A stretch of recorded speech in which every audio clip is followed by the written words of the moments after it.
증시 프리즘 시간입니다. 증권부 박찬희 기자 나왔습니다. 박 기자, 오늘 우리 증시 한번 얘기해 주시죠. 네, 간밤 뉴욕 증시가 연준의 긴축 우려에 급락하면서 오늘 우리 증시도 일제히 하락했습니다. 코스피 지수는 외국인과 기관이 쌍끌이 매도 여파에 0.88% 내린 2,735포인트에 마감했습니다. 유가증권 시장에서 이 외국인과 기관은 1조 1,000억 원 넘게 팔아치웠습니다. 코스닥 지수 역시 외국인과 기관이 팔아치우면서 오늘장 0.98% 하락했습니다. 오늘장 특징주 키워드 뭔가요? 네, 첫 번째는 물 만난 보험주로 꼽아봤습니다. 오늘 손해보험과 생명보험주가 강세를 보였는데요.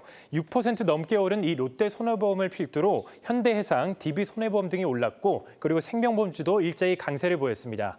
특히 현대해상과 DB손해보험 같은 경우 52주 신고가를 기록하기도 했습니다. 보험주가 이렇게 강세를 보인 데에는 배경에는 크게 두 가지가 있습니다. 첫 번째는 연준의 긴축 정책에 따른 금리 인상 수혜 기대감입니다. 보험사들은 이 고객들로부터 받은 보험료를 채권 같은 안전자산 위주로 투자를 하면서 운용 수익을 내는 그런 구조를 가지고 있는데요. 이에 따라 금리 인상의 대표 수혜주로 꼽힙니다. 두 번째는 보험금 지급 기준 강화입니다. 그동안 실손 누수의 이 주범으로 꼽혀온 백내장 수술에 대한 보험금 지급 기준이 이번 달부터 강화가 되면서 주가에 호재로 작용한 모습입니다. 실제로 올 들어 보험사들의 주가는 대체로 강세를 보였는데요.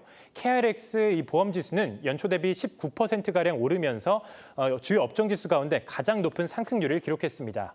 그리고 개별 종목 중에서는 지난해 꾸준히 하락했던 하나손해보험을 꼽을 수 있는데요. 올해 연초 대비 43% 넘게 급등하는 모습을 보였습니다. 자, 여기에 금융당국의 대출 규제로 보험사 대출 규모가 크게 늘었고 기준금리 인상으로 보험사들이 대출 금리를 올리면서 보험주의 수익성 개선 기대감도 높아지고 있다고 합니다. 이 내용은 장슬기 기자의 리포트 보고 오겠습니다. 지난해 말 국내 보험사들의 대출 채권 잔액은 266조 원으로 전분기보다 3조 7천억 원가량 늘었습니다. 특히 보험 가입자가 자신이 낸 보험료를 담보로 대출을 받는 보험 계약 대출, 일명 약관 대출이 1조 원 넘게 늘면서 대출 채권 증가를 견인했습니다. 보험 계약 대출은 가입자의 보험 해약 환급금의 70에서 80% 내에서 돈을 빌릴 수 있고 보험을 담보로 한 만큼 별도 심사 없이 간편하게 대출이 가능한 것이 특징입니다.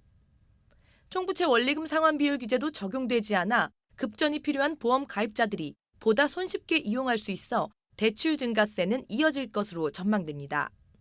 여기에 기준금리 인상 여파로 보험 계약대출 금리 역시 오름세를 나타냅니다. 올해 2월 말 현재 보험업계 빅3를 포함한 주요 보험사의 보험 계약대출 금리는 일제히 상승했습니다. 특히 금리 확정형 상품의 경우에는 대출 금리가 무려 9%에 달하기도 합니다. 업계는 기준금리 인상에 과거 판매된 고금리 확정형 상품까지 반영되면서 금리가 오를 수밖에 없다는 설명입니다. 앞으로 금리 상승세가 이어질 것으로 전망되는 만큼 수익성 개선이 기대되는 보험주에도 영향을 줄 것으로 전문가들은 보고 있습니다. 특히 보험계약 대출의 경우 가입자의 보험료를 담보로 한 대출이라 리스크가 적어 안전자산으로 분류되는 특징도 반영됩니다. 이미 소비자들이 낸 보험금을 바탕으로 해서 어떻게 보면 담보력이 높기 때문에 이제 은행 대비해서는 건전성 측면에서는 좀 안정적이다라고 금리가 오르는 수혜는 충분히 볼 수 있다라고 보시면 될 것 같습니다. 다만 금융당국은 이 역시도 향후 금리가 더 올랐을 때 대출자들의 원리금 상환 능력이 악화될 수 있는 만큼 충분한 대손 충당금 적립을 유도한다는 계획입니다. 한국경제TV 장슬기입니다. 네, 다음 키워드도 이야기해 주시죠. 네, 두 번째는 이륙 준비를 마친 항공주로 꼽아봤습니다. 정부가 이 국제선 운항 횟수를 크게 늘릴 것이라고 오늘 밝히면서 저비용 항공사를 중심으로 항공주가 강세를 보였습니다. 전해철 행정안전부 장관은 국제선 항공편을 5월부터 주당 100회씩, 7월부터는 300회씩 늘리고 지방공항의 국제선 운항도 정상화할 것이다라고 밝혔습니다. 이에 아시아나항공을 제외한 나머지 항공주들이 일제히 상승하는 모습을 보였습니다. 다만 항공주에 대한 증권가의 전망은 엇갈렸는데요. 증시 전문가들은 여행 수요 회복으로 매출액이 늘어날 수는 있어도 우크라이나 사태에 따른 유가 급등으로 유류 할증료가 크게 올라서 영업이익 개선은 어려울 것이다라고 분석을 했습니다. 네, 다음 키워드도 이야기해 주시죠. 네, 오늘장 마지막 키워드는 불붙는 쌍용차 인수전이라고 꼽아봤습니다. KG그룹이 오늘 쌍용차 매각을 주관하는 EY 한영회계법인에 인수이사를 전달했는데요. 이 소식에 KG 계열사들은 해당 소식이 나온 오후 3시를 기점으로 일제히 급등했습니다. KG케미칼과 KG동부제철 우선주는 상한가를 기록했고 나머지 계열사들도 일제히 급등했습니다. 상대적으로 자금력이 풍부한 이 KG그룹이 쌍용차 인수전에 뛰어들면서 경쟁이 치열해질 전망인데요. 이미 인수전 참여 의사를 밝힌 쌍방울그룹과 EN플러스에 더해서 지난달 계약 해지를 통보받은 에디슨 모터스도 아직 포기하지 않고 있기 때문입니다. EY 한영은 다음 달 중으로 쌍용차 매각을 위한 이 재입찰을 진행할 예정입니다. 네, 내일 장 관전 포인트 무엇이 있습니까? 첫 번째는 3월 FOMC입니다. 우리 시간으로 내일 새벽 연준의 3월 FOMC 의사록이 공개가 되는데요. 시장에서는 대차대조표 축소에 대한 내용이 담길지 주목하고 있습니다. 지금 시장이 연준의 이 말 한마디 한마디에 요동치고 있기 때문에 이번 FOMC 내용 주목해볼 필요가 있습니다.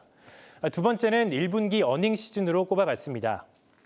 내일 삼성전자와 LG전자의 실적 발표를 시작으로 1분기 어닝 시즌이 본격적으로 시작이 되는데요. 김세현 키움증권 연구원은 대외 악재가 많아서 시장이 불안한 만큼 1분기 컨센서스를 상회하는 호실적 발표 기업에 주목할 때다라고 설명을 했습니다. 대외 악재로 인해서 시장이 전반적으로 눌린 만큼 호실적 발표에 주가가 반응할 것이라는 설명입니다. 이 밖에 오늘 마지막 키워드로는 미국과 유럽이 이제 개할 수 있는 러시아 추가 제재를 꼽아봤습니다. 바이든 정부는 러시아에 막대한 비용을 부과하고 경제와 금융, 기술적으로 더 고립시킬 것이라고 밝혔는데요. 이번 조치에는 러시아에 대한 신규 투자를 금지하고 러시아 기업 체제를 강화하는 등의 내용이 포함될 예정입니다. 만약 제재 수위가 강하다면 가뜩이나 치솟은 이 원자재 가격이 더 오를 수 있어서 증시의 악재가 될 수 있습니다. 네, 증권부 박찬희 기자였습니다.